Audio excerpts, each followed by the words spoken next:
ಉಡಾಯಿಸೋ ಖಾರ ಬಣ್ಣ ರುಚಿಯನ್ನು ನೀಡುತ್ತದೆ. ಮೆಣಸಿನ ಪುಡಿ ಚಿಂದಿ ಉಡಾಯಿಸೋ ಖಾರ ಬಣ್ಣ ರುಚಿ. ಇನ್ನು ಧರ್ಮಸ್ಥಳ ಬುರುಡೆ ಕೇಸ್ ಬಗ್ಗೆ ಕೈಕಮಲದ ಮಧ್ಯೆ ಷಡ್ಯಂತ್ರ ನಡೀತಾ ಇದೆ, ಫೈಟ್ ಆರಂಭ ಆಗಿದೆ ಅಂತ ಇದರ ಬಗ್ಗೆ ಚರ್ಚೆ ಆಗ್ತಾ ಇದೆ. ಮಾಸ್ಕ್ ಹಾಕಿದ್ದೆ ಕಾಂಗ್ರೆಸ್ನವರು ಅಂತ ಅಶೋಕ್ ಗುಡುಗಿದ್ರು. ಷಡ್ಯಂತ್ರಕ್ಕೆ ಬಿಜೆಪಿ ಮತ್ತು ಆರ್ಎಸ್ಎಸ್ ನಾಯಕರನ್ನೇ ಹೊಣೆ ಅಂತ ಕಾಂಗ್ರೆಸ್ಸಿಗರು ಹೇಳಿದರು.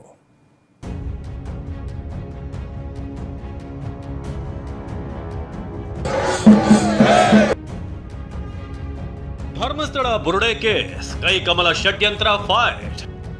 ಧರ್ಮಸ್ಥಳದಲ್ಲಿ ಶವ ಹೂತಿಟ್ಟ ಪ್ರಕರಣ ತಿರುವು ಪಡೆದುಕೊಂಡಿದೆ. ಅಷ್ಟೇ ಅಲ್ಲ, ರಾಜ್ಯ ರಾಜಕೀಯದಲ್ಲಿ ಭುಗಿಲೆದ್ದಿರುವಂತಹ ವಾಗ್ಯುದ್ಧಕ್ಕೂ ತಿರುವು ಸಿಕ್ಕಿದೆ. ಷಡ್ಯಂತ್ರದ ಆರೋಪ ಮಾಡಿದ ಬಿಜೆಪಿ ನಾಯಕರು ಸರ್ಕಾರದ ಮೇಲೆ ಮುಗಿಬಿದ್ದಿದ್ರು. ಇದಕ್ಕೆ ಪಂಚ್ ಕೊಟ್ಟಿರುವ ಕೈಪಡೆ ಧರ್ಮಸ್ಥಳದಲ್ಲಿ ಷಡ್ಯಂತ್ರಕ್ಕೆ ಬಿಜೆಪಿ ಹಾಗೂ ಆರ್ಎಸ್ಎಸ್ ನಾಯಕರನ್ನೇ ಹೊಣೆ ಅಂತ ತಿರುಗುಬಾಣ ಬಿಟ್ಟಿದೆ. ಇದರಿಂದ ದೊಡ್ಡ ಗ್ಯಾಂಗ್ ಇದೆ. ಈಗ ಬುರುಡೆ ಮನುಷ್ಯ ಸಿಕ್ಕಾಕೊಂಡಿದ್ದಾನೆ. ಮಾಸ್ಕ್ ಯಾರು ಹಾಕಿದಾರಲ್ಲ, ಮಾಸ್ಕ್ ಹಾಕ್ಸಿರೋರೇ ಸರ್ಕಾರ.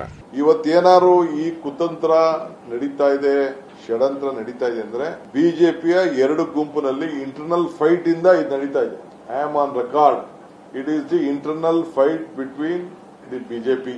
ಯಾರ್ಯಾರು ಅರೆಸ್ಟ್ ಆಗಿದ್ದಾರೆ, ಯಾರ್ಯಾರ್ದು ಹೇಳಿಕೆ ಇದೆ, ಯಾರ್ಯಾರ ಮೇಲೆ ಹೇಳಿಕೆ ಇದೆ, ಇದೆಲ್ಲ ಯಾರು ಕೊಟ್ಟಿರೋರು? ಅರೆಸ್ಟ್ ಆಗಿದ್ದವರು ಯಾವ ಪಾರ್ಟಿಯವರು? ಧರ್ಮಸ್ಥಳದ ವಿಚಾರ ನೀವು ತೆಗೆದುಕೊಂಡಾಗ ಎರಡು ಸಂಘ ಪರಿವಾರದ ದಿಗ್ಗಜರ ಜಗಳ ಇದು.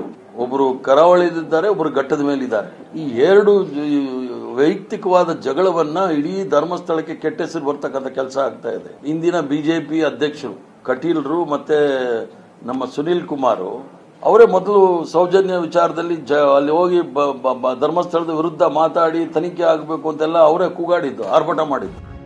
ಕಾಂಗ್ರೆಸ್ ನಾಯಕರು ಬಿಜೆಪಿ ಮತ್ತು ಆರ್ಎಸ್ಎಸ್ ಕಡೆಗೆ ತಿರುಗಿಸಿದ್ರೆ ಬಿಜೆಪಿ ಪಡೆ ಮಾತ್ರ ಧರ್ಮಸ್ಥಳ ಯಾತ್ರೆಗೆ ಸಜ್ಜಾಗಿದೆ.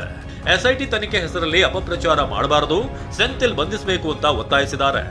ತನಿಖೆ ಮತ್ತು ತನಿಖೆ ಹೆಸರಿನಲ್ಲಿ ಒಂದು ಹಿಂದೂ ಧಾರ್ಮಿಕ ಕ್ಷೇತ್ರದ ಬಗ್ಗೆ ಅವಹೇಳನ ಮಾಡಬಾರದು, ಅಪಪ್ರಚಾರವನ್ನು ಮಾಡಬಾರದು ಅನ್ನುವಂಥದ್ದು ಬಿಜೆಪಿಯ ನಿಲುವು. ಸಿದ್ದರಾಮಯ್ಯವರಿಗೆ ಸವಾಲ್ ಹಾಕ್ತೀನಿ, ನೀವು ನಿಜವಾಗ್ಲೂ ಹಿಂದೂಗಳಾಗಿದ್ರೆ, ನಿಮ್ಮ ತಂದೆ ತಾಯಿ ಸಿದ್ದರಾಮಯ್ಯ ಹೆಸರಿಟ್ಟಿದ್ರೆ, ಡಿ.ಕೆ. ಶಿವಕುಮಾರ್ ಅವರೇ ನಿಮ್ಮ ಹೆಸರಲ್ಲಿ ಶಿವ ಇದೆ, ಎಸ್ಐಟಿ ತನಿಖೆ ಮಾಡಿದ್ದು ದೊಡ್ಡ ತಪ್ಪು. ಎಸ್ಐಟಿ ರಚನೆ ಮಾಡಿದ್ದು ನಾವ್ ಹೇಳ್ತಾ ಇದೀವಿ. ಆ ಏನು ಸೆಂಥಿಲ್ ಅದಲ್ಲ, ಅವನಿಂದ ದೊಡ್ಡ ವಿದೇಶಿ ಕೈವಾಡ ಇದೆ. ಹಿಂದೂಗಳು ಏನ್ ಕೈ ಬಳೆ ಹಾಕಿಂದಿವ. ಅಲ್ಲದೆ ಎನ್ಐಎ ತನಿಖೆಗೆ ಒತ್ತಾಯಿಸಿದ ಬಿಜೆಪಿ ನಾಯಕರು ಧರ್ಮಸ್ಥಳ ಚಲೋ ಅಭಿಯಾನ ಪ್ಲಾನ್ ಮಾಡಿಕೊಂಡಿದ್ದಾರೆ. ಈ ಬಗ್ಗೆ ಪ್ರತಿಕ್ರಿಯಿಸಿರುವ ಡಿಸಿಎಂ ಡಿ.ಕೆ. ಶಿವಕುಮಾರ್, ರಾಜಕೀಯ ದುರುಪಯೋಗಕ್ಕೆ ಅವಕಾಶ ಕೊಡಬೇಡಿ ಎಂದು ಧರ್ಮಾಧಿಕಾರಿಗಳ ಬಳಿ ಮನವಿ ಮಾಡಿಕೊಳ್ತೇನೆ ಎಂದಿದ್ದಾರೆ. ಅಶುದ್ಧ ಮಾಡಕ್ ಕೊಟ್ಟಿದ್ದಾರೆ. ನಾನು ಧರ್ಮಸ್ಥಳದವರ ಧರ್ಮಾಧಿಕಾರಿಗಳಿಗೆ ನಾನು ಅಪೀಲ್ ಮಾಡ್ತೀವಿ, ಇಂಥ ರಾಜಕೀಯದ ಕುತಂತ್ರಕ್ಕೆ ತಾವು ತಮ್ಮ ಕ್ಷೇತ್ರ ಬಲಿ ಆಗಬಾರ್ದು. ಎಲ್ಲಾ ಭಕ್ತರು ಇದ್ದಾರೆ, ಈ ರಾಜಕೀಯಕ್ಕೆ ನಿಮ್ಮ ಕ್ಷೇತ್ರವನ್ನ ದುರ್ಬಳಕೆ ಮಾಡ್ಕೊಳ್ಳಿಕ್ಕೆ ತಾವು ಅವಕಾಶ ಕೊಡಬಾರ್ದು. ಧರ್ಮಸ್ಥಳ ಅಂತ ಈಗ ಹಿಡ್ಕೊಂಡ್ ಕೂತಾರ. ಧರ್ಮಸ್ಥಳ ಕಾಂಗ್ರೆಸ್ ಅದರಿಂದ ಲಾಭ ಇಲ್ಲ, ನಷ್ಟ ಇಲ್ಲ, ನಾವು ವರಿ ಮಾಡುವಂಥದ್ದು ಏನಿಲ್ಲ.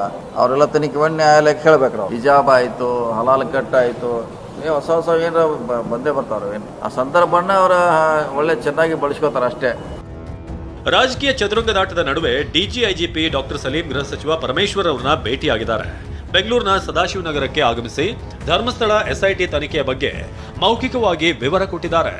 ತನಿಖೆ ಬಹಳ ಗಂಭೀರವಾಗಿ ತನಿಖೆ ನಡೀತಾ ಇದೆ. ಸರ್ಕಾರ ಕೂಡ ಇದು ಆದಷ್ಟು ಬೇಗ ಇದನ್ನ ಮುಗಿದ್ರೆ ಒಳ್ಳೇದು ಅಂತ ಹೇಳಿ ನಾವು ಕೂಡ ಅಂದ್ಕೊಂಡಿದ್ದೇವೆ. ನಮ್ಮ ಉದ್ದೇಶ ಇರೋದು, ಸರ್ಕಾರದ ಉದ್ದೇಶ ಏನಿದೆ ಅಂತ ಹೇಳಿದ್ರೆ ಸತ್ಯವನ್ನ ಹೊರಗಡೆ ತರಬೇಕು, ಅಷ್ಟೇ ತಾನೇ ನಮ್ಮ ಉದ್ದೇಶ ಇರೋದು.